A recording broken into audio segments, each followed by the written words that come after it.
کیا زیر ناف بال نہ کاٹنے سے عبادت قبول نہیں ہوتی؟ اگر زیر ناف بال 40 دن سے زیادہ ہونے پر صاف نہیں کیا تو کیا کوئی فرض نماز قبول نہیں ہوگی؟ اور اگر اس حالت میں حج کیا جائے تو کیا حج بھی قبول نہیں ہوگا؟ نور خالق انڈیا سے۔ نماز بھی مکروہ ہو جاتی ہے، حج بھی مکروہ ہو جاتا ہے، یہ نہیں کہ ثواب نہیں ملتا، لیکن ثواب میں کمی آ جاتی ہے، فرض ادا ہو جاتا ہے، مگر یہ سے عبادت میں کوئی بھی گناہ کے ساتھ جب آپ عبادت کریں گے تو عبادت میں کراہت پیدا ہو جائے گی۔ یہ صرف یہ گناہ نہیں ہے، کوئی بھی گناہ آپ کریں گے تو 40 دن تو آخری مدت ہے، اس سے زیادہ بال رکھنا تو حرام ہے، ناجائز ہے۔ جنازے کے سامنے قرآن پڑھنے کی حقیقت۔ جنازے کے سامنے جو لوگ قرآن پڑھتے ہیں یا سورہ یاسین پڑھتے ہیں، کیا یہ عمل حدیث سے ثابت ہے یا بدعت ہے؟ عبدالصمد صاحب نے انڈیا سے پوچھا ہے۔ جنازے کے سامنے اسپیشل جنازے کی وجہ سے قرآن پڑھنا یا سورہ یاسین پڑھنا میرے علم میں ایسی کوئی حدیث نہیں ہے، تو اور جب تک جنازے کو نہلایا نہ گیا ہو تو اس کے سامنے تلاوت کرنے کو فقہا نے غلط لکھا ہے، ناجائز لکھا ہے۔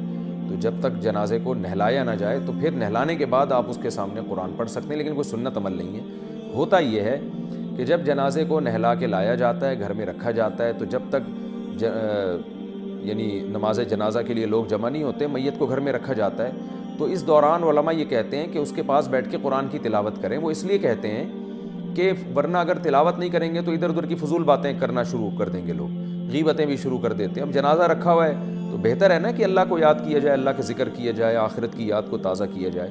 تو علماء اس لیے کہتے ہیں کہ وہاں بیٹھ کے قرآن پڑھ لو یا سورہ اخلاص پڑھ لو، سورہ یاسین پڑھ لو، کوئی بھی سورت پڑھ لو، تاکہ آپ فضول چیزوں میں اپنا ٹائم برباد نہ کریں، اس وجہ سے کہا جاتا ہے۔ اور اس میں پھر جنازے کی میت کے ایصال ثواب کی نیت بھی کی جا سکتی ہے، کیونکہ اس میں بہرحال فقہا کا اختلاف ہے کہ میت کے لیے قرآن پڑھنا جائز ہے یا نہیں ہے۔ اور صدقے کے بارے میں تو ہمیں حدیث ملتی ہے کہ آپ صلی اللہ علیہ وسلم سے صحابیہ نے پوچھا فاتصدق عنہا، میری ماں کا انتقال ہو گیا، میں صدقہ کروں؟ آپ نے فرمایا ہاں۔ تو جمہور علماء نے اس سے استدلال کیا کہ جب صدقہ بھی ایک نیکی ہے تو وہ نیکی پہنچائی جا سکتی ہے میت کو، تو اس میں ایک علامت بیان کی ہے کہ کوئی بھی نیک عمل پہنچایا جا سکتا ہے، تو قرآن کی تلاوت بھی نیک عمل ہے۔ بعض فقہا کہتے ہیں کہ نہیں، صدقہ تو جائز ہے کیونکہ حدیث میں صدقے کا ذکر ہے، تلاوت کا ذکر نہیں ہے، لہذا تلاوت جائز نہیں۔ تو اختلاف رائے ہے اس میں۔ بر صغیر میں چونکہ فقہ حنفی کو فالو کیا جاتا ہے، اور میری رائے میں فقہ حنفی کی دلیل بہت مضبوط ہے، کیونکہ احادیث میں آپ صلی اللہ علیہ وسلم نے ہمیشہ اصول یہ رہا ہے کہ جزئیے کے ضمن میں کلیات سکھائے جاتے ہیں۔ جیسے قرآن میں آتے ہیں نا لا تقل لہما اف، ماں باپ کو اف مت کرو، تو یہ ایک مثال ہے، مطلب یہ کہ تکلیف نہ دو۔ تو اسی طرح جو حدیث میں آتا ہے صدقہ کر سکتے ہو میت کے لیے، تو ایک مثال ہے، مطلب یہ کہ کوئی بھی نیکی کی جا سکتی ہے۔ اور دوسری بات یہ کہ حنفیہ کا جو قول ہے نا، اس میں ذرا وسعت زیادہ ہے، اللہ کی رحمت کو آپ پھیلا دیتے ہیں کہ بھئی اگر میت کے لیے تلاوت بھی جائز ہونے کا ہم فتویٰ دیں گے تو اس سے اس بہانے لوگ تلاوت کریں گے، ثواب حاصل کریں گے، اور اللہ سے امید ہے کہ اللہ اس میت کو اس ثواب پہنچائے گا، تو اچھا ہے نا، اللہ کی رحمت سے اچھی امیدیں لگائیں۔ تو ویسے بھی شریعت کا مزاج ہے کہ جس چیز میں رحمت والا عنصر غالب ہو اس قول پہ آپ کو فتویٰ دینا چاہیے، یہ ہماری رائے ہے۔ اگر کوئی اس سے اختلاف کرتا ہے تو وہ اس کا اپنا مسئلہ ہے۔ تو اس لیے جنازے کے پاس قرآن پڑھنا الگ سے کوئی اس کی فضیلت ہمارے علم میں نہیں ہے حدیث میں، لیکن کہا اس لیے جاتا ہے کہ وہاں بیٹھ کے ادھر ادھر کی باتیں کرنے سے بہتر ہے کہ آپ قرآن پڑھ لیں۔ البتہ قرآن خوانی میت کے لیے یہ جائز نہیں ہے، کیونکہ قرآن خوانی کو کہتے ہیں کہ لوگوں کو قرآن پڑھنے کے لیے جمع کرنا۔ تو قرآن پڑھنے کے لیے جو جمع ہے نا، تو اجتماعی عمل کے لیے ثبوت ضروری ہے، یہ خوب ذہن میں رکھیں۔ جیسے آپ اپنے طور پر 2 نفل کبھی بھی پڑھ لیں، جائز ہے، لیکن اگر آپ لاؤڈ سپیکر میں اعلان کرتے ہو یا کارڈ چھپواتے ہو یا منادی کراتے ہو آؤ میں اشراق کے 2 نوافل پڑھ رہا ہوں، تمام حضرات سے گزارش ہے کہ مسجد میں آ جائیں، اب یہ اجتماعی عمل بن گیا، یہ بدعت ہو جائے گا۔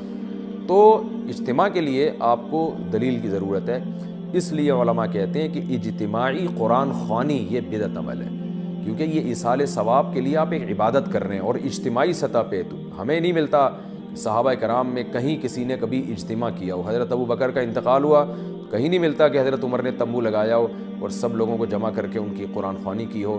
حضرت عمر کی شہادت ہوئی تو کہیں نہیں ملتا کہ حضرت عثمان نے ان کے لیے قرآن خوانی کی ہو، یہ ثابت نہیں ہے، اور اس پر علماء کے فتاوی بھی موجود ہیں۔ البتہ برکت کے لیے قرآن خوانی ایک الگ چیز ہے، برکت کے لیے یعنی مکان دکان کی برکت میں جو قرآن خوانی ہے وہ عبادت نہیں ہے، وہ از قبیل رقیہ ہے، رقیہ دم، تو اس کے لیے ثبوت کی ضرورت نہیں ہے۔ لیکن بہرحال بعض علماء اس کو بھی بدعت اس لیے کہتے ہیں، بدعت تو نہیں یعنی بدعت کی تائید کا ذریعہ بنتی ہے، تو بعض علماء کہتے ہیں کہ اس زمانے میں برکت کے لیے بھی قرآن خوانی نہیں کرنی چاہیے، بلکہ برکت کے لیے گھر کے اپنے لوگ مل کے قرآن پڑھ لیں یا نماز پڑھ لیں یا دعا مانگ لیں۔ لیکن بہرحال اگر کوئی برکت کے لیے قرآن خوانی کرواتا بھی ہے تو اس کی بہرحال گنجائش موجود ہے، احتیاط اسی میں ہے کہ اس کو ترک کیا جائے، کیونکہ لوگ ایصال ثواب اور برکت والی قرآن خوانی میں فرق محسوس نہیں کرتے، تو وہ دونوں کے ایک ہی سمجھتے ہیں، اس سے پھر بدعت کی تائید ہوتی ہے۔